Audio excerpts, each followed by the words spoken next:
تخيل انك تدي الانسان اللي بتحبه كل حاجة، بيتك، فلوسك، ثقتك، حياتك كلها، وفي الاخر تكتشف انه اكتر شخص وثقت فيه هو نفسه اللي هيهدم حياتك.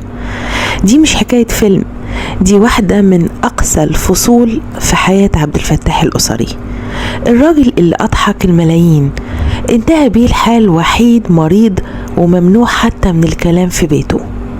لكن الصدمة الحقيقية إن اللي حصل له ما كانش مجرد خسارة فلوس، الخيانة كانت أقرب ليه مما يتخيل.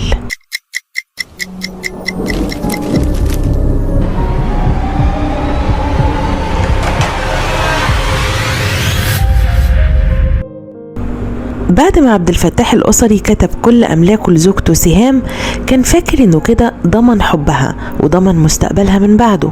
كان بيقول لنفسه أنا بحبها وهي بتحبني، وهو أضمن إنها تعيش مرتاحة من بعدي.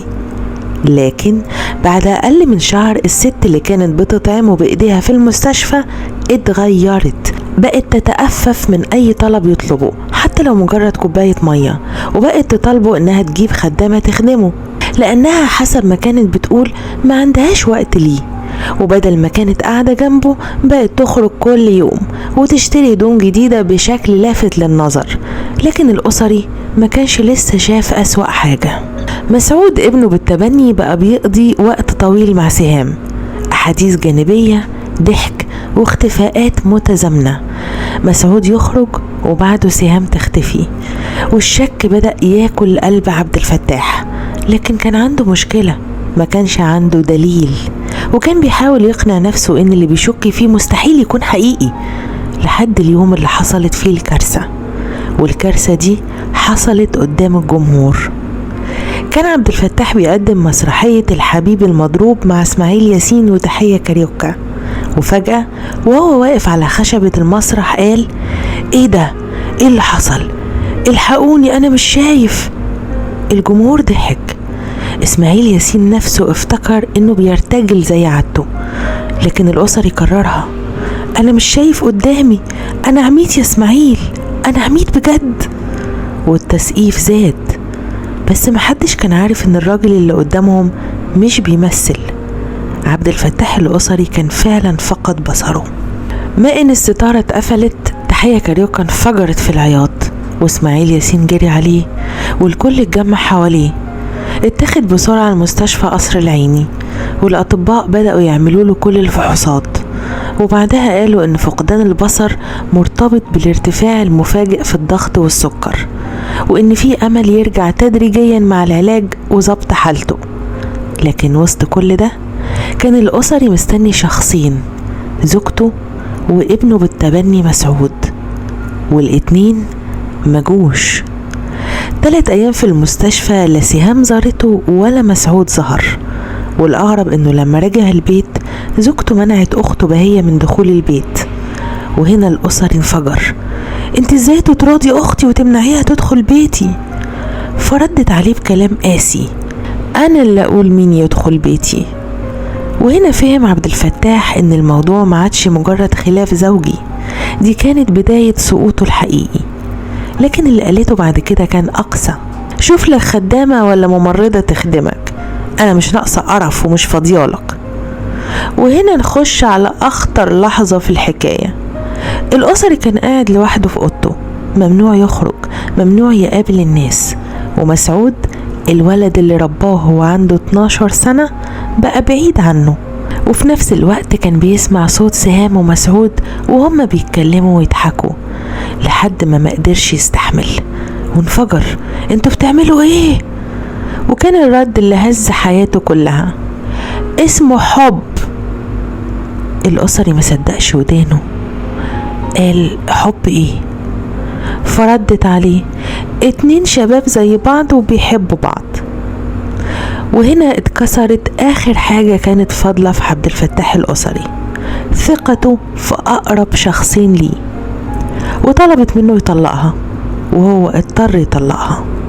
لكن الكارثة ما وقفتش هنا.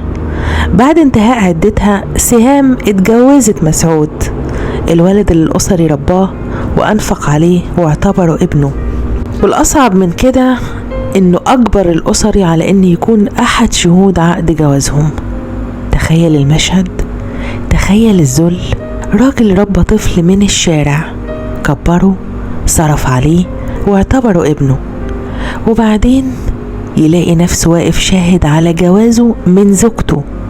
بعد كده بقى الأسري شبه سجين في بيته، ما يتكلمش إلا بإذن، ما يقابلش أصحابه، وحتى لما حد يتصل بيه سهام هي اللي ترد: عبد الفتاح نايم، حتى لو كان صاحي قدامها.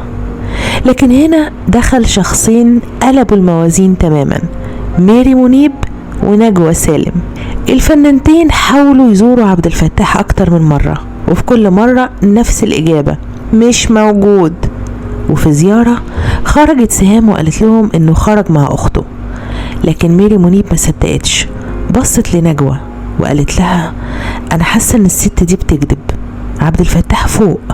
وقررت تدخل، وفعلا دخلت البيت وبدأت تدور عليه لحد ما لقيته في أوضة صغيرة قاعد ساكت بيبص ناحية الشباك. قالت له: عبد الفتاح ازيك؟ فرد: أهلا وسهلا. قالت: طمني عليك. فسألها: انتوا مين؟ ميري منيب اتصدمت: يا نهار اسود، انت مش عارفنا يا عبدو؟ قال: عدم المؤاخذة، مش واخد بالي.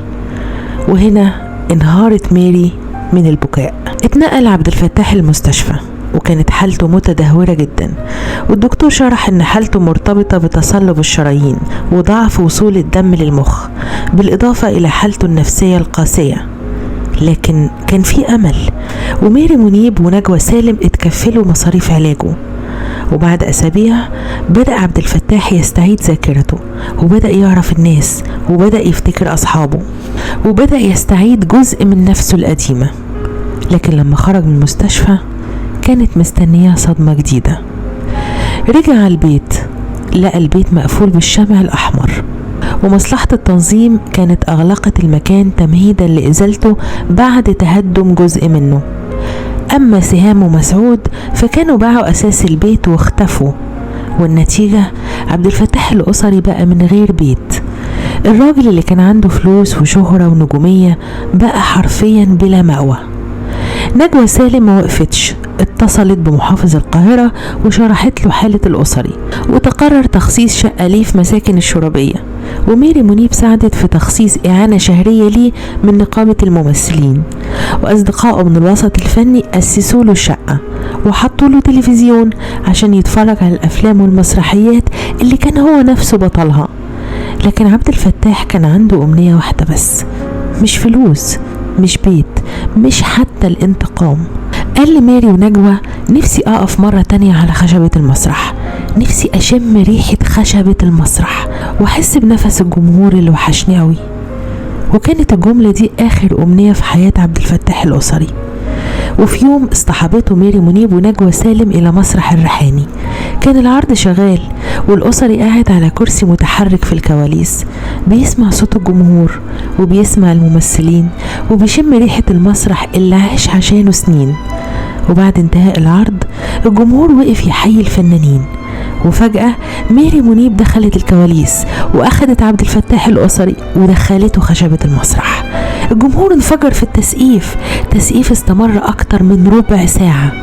الناس وقفت والأسري كان بيبكي، وبالرغم من حالته حاول يقف من على الكرسي، وقف وبص للجمهور. الجمهور اللي ضحكه سنين كان بيرد له الضحكة في آخر لحظة في حياته. يمكن في اللحظة دي عبد الفتاح حس لأول مرة إن حياته ما راحتش هدر، إن كل ضحكة رسمها على وش حد رجعت له، وإن الجمهور لسه فاكره. في الليلة دي نام عبد الفتاح الأسري سعيد، يمكن لأول مرة من سنين. لكن هو ما كانش يعرف إن دي آخر ليلة في حياته.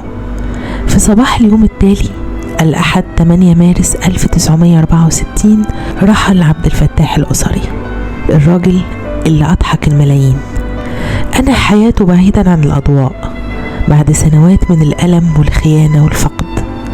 لكن المفارقة الأقصى إن آخر مشهد ليه في حياته كان على المسرح قدام الجمهور اللي حبه، وكأن القدر قرر إن آخر تسقيف يسمعه عبد الفتاح الأسري يكون تسقيف الملايين اللي عاش عمره كله عشان يضحكهم.